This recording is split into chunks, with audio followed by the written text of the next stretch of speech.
Chapter 20 of The Count of Monte Cristo by Alexandre Dumas. Chapter 20. The Cemetery of the Château d'If. On the bed, at full length and faintly illuminated by the pale light that came from the window, lay a sack of canvas, and under its rude folds was stretched a long and stiffened form. It was Faría's last winding sheet. A winding sheet which, as the turnkey said, cost so little. Everything was in readiness. A barrier had been placed between Dante and his old friend. No longer could Edmond look into those wide open eyes which had seemed to be penetrating the mysteries of death. No longer could he clasp the hand which had done so much to make his existence blessed. Faría, the beneficent and cheerful companion with whom he was accustomed to live so intimately, no longer breathed. He seated himself on the edge of that terrible bed, and fell into melancholy and gloomy reverie. Alone, he was alone again condemned to silence, again face to face with nothingness. Alone! Never again to see the face, never again to hear the voice of the only human being who united him to earth. Was not Faría's fate the better, after all, to solve the problem of life at its source, even at the risk of horrible suffering? The idea of suicide which his friend had driven away, and kept away by his cheerful presence, now hovered like a phantom over the abbé's dead body. "If I could die," he said, "I should go where he goes, and should assuredly find him again. But how to die? It is very easy," he went on with a smile. "I will remain here, rush on the first person that opens the door, strangle him, and then they will guillotine me." But excessive grief is like a storm at sea, where the frail bark is tossed from the depths to the top of the wave. Dante recoiled from the idea of so infamous a death, and passed suddenly from despair to an ardent desire for life and liberty. "Die? Oh no," he exclaimed, "not die now, after having lived and suffered so long and so much. Die? Yes, had I died years ago, but now to die would be indeed to give way to the sarcasm of destiny. No, I want to live. I shall struggle to the very last. I will yet win back the happiness of which I have been deprived. Before I die, I must not forget that I have my executioners to punish, and perhaps too, who knows, some friends to reward. Yet they will forget me here, and I shall die in my dungeon like Faría." As he said this, he became silent and gazed straight before him, like one overwhelmed with a strange and amazing thought. Suddenly he arose, lifted his hand to his brow as if his brain were giddy, paced twice or thrice round the dungeon, and then paused abruptly by the bed. "Just God," he muttered, "whence comes this thought? Is it from thee? Since none but the dead pass freely from this dungeon, let me take the place of the dead."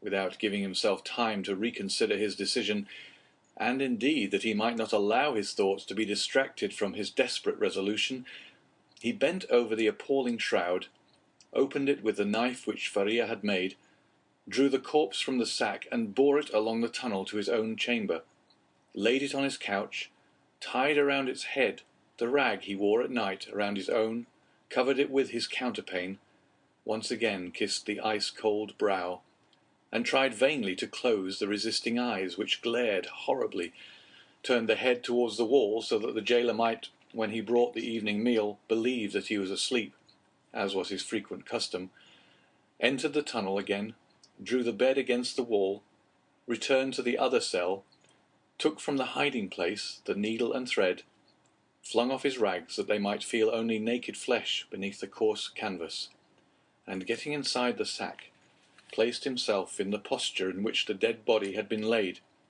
and sewed up the mouth of the sack from the inside. He would have been discovered by the beating of his heart if by any mischance the jailers had entered at that moment. Dante might have waited until the evening visit was over, but he was afraid that the governor would change his mind and order the dead body to be removed earlier. In that case, his last hope would have been destroyed. Now his plans were fully made, and this is what he intended to do. If while he was being carried out the gravediggers should discover that they were bearing alive instead of a dead body, Dante did not intend to give them time to recognize him, but with a sudden cut of the knife, he meant to open the sack from top to bottom, and profiting by their alarm, escape. If they tried to catch him, he would use his knife to better purpose. If they took him to the cemetery and laid him in a grave, he would allow himself to be covered with earth, and then, as it was night, the gravediggers could scarcely have turned their backs before he would have worked his way through the yielding soil and escaped. He hoped that the weight of earth would not be so great that he could not overcome it. If he was detected in this and the earth proved too heavy, he would be stifled, and then, so much the better. All would be over. Dante had not eaten since the preceding evening, but he had not thought of hunger, nor did he think of it now. His situation was too precarious to allow him even time to reflect on any thought but one.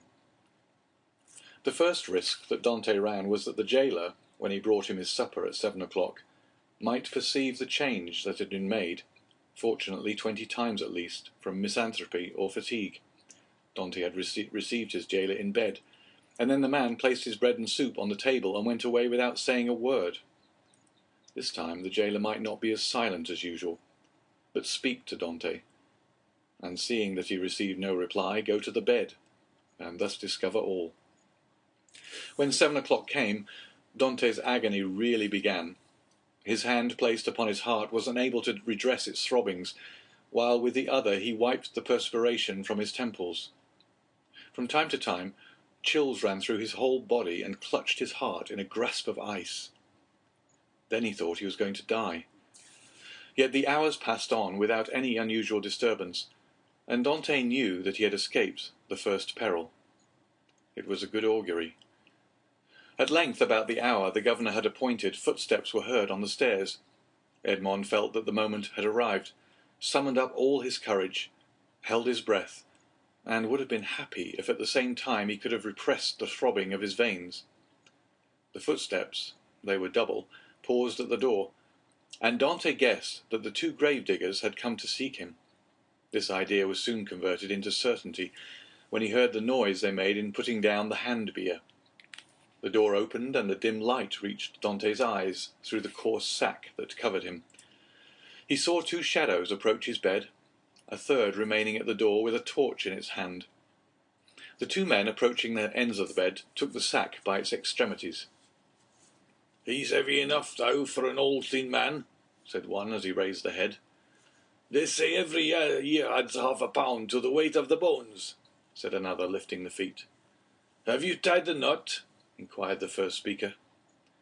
"What would be the use of carrying so much more weight?" was the reply. "I can do that when we get there." "Yes, you're right," replied the companion. "What's the knot for?" thought Dante. They deposited the supposed corpse on the bier. Edmond stiffened himself in order to play the part of a dead man, and then the party, lighted by the man with the torch, who went first, ascended the stairs. Suddenly he felt the fresh and sharp night air, and Dante knew that the mistral was blowing. It was a sensation in which pleasure and pain were strangely mingled. The bearers went on for 20 paces, then stopped, putting the bier down on the ground. One of them went away, and Dante heard his shoes striking on the pavement. "Where am I?" he asked himself. "Really, he is by no means a light load," said the other bearer, sitting on the edge of the hand-barrow. Dante's first impulse was to escape, but fortunately he did not attempt it. "Give us a light," said the other bearer, "or I shall never find what I am looking for." The man with the torch complied, although not asked in the most polite terms. "What can he be looking for?" thought Edmond. "The spade, perhaps." An exclamation of satisfaction indicated that the gravedigger had found the object of his search. "Here it is at last," he said. "Not without some trouble, though." "Yes," was the answer, "but it has lost nothing by waiting." As he said this, the man came towards Edmond, who heard a heavy, metallic substance laid down beside him, and at the same moment a cord was fastened around his feet with sudden and painful violence. "Well, have you tied the knot?" inquired the gravedigger, who was looking on. Yes, and pretty tight too, I can tell you, was the answer. Move on then. And the bier was lifted once more, and they proceeded. They advanced 50 paces farther, and then stopped to open a door, then went forward again. The noise of the waves dashing against the rocks on which the chateau is built reached Dante's ear distinctly as they went forward. Bad weather, observed one of the bearers. Not a pleasant night for a dip in the sea. Why, yes, the abbé runs a chance of being wet, said the other, and then there was a burst of brutal laughter. Dante did not comprehend the jest, but his hair stood erect on his head. Well, here we are at last, said one of them. A little farther, said the other. You know very well that the last was stopped on his way, dashed on the rocks, and the governor told us next day that we were careless fellows. They ascended 5 or 6 more steps, and then Dante felt that they took him one by the head and the other by the heels and swung him to and fro. 1, said the gravediggers. 2, 3, and at the same instant Dante felt himself flung into the air like a wounded bird, falling with a rapidity that made his blood curdle. Although drawn downwards by the heavy weight which hastened his rapid descent, it seemed to him as if the fall lasted for a century. At last, with a horrible splash, he darted like an arrow into the ice-cold water, and as he did so he uttered a shrill cry, stifled in a moment by his immersion beneath the waves. Dante had been flung into the sea, and was dragged into its depths by a 36-pound shot tied to his feet. The sea is the cemetery of the Château d'If. End of chapter 20.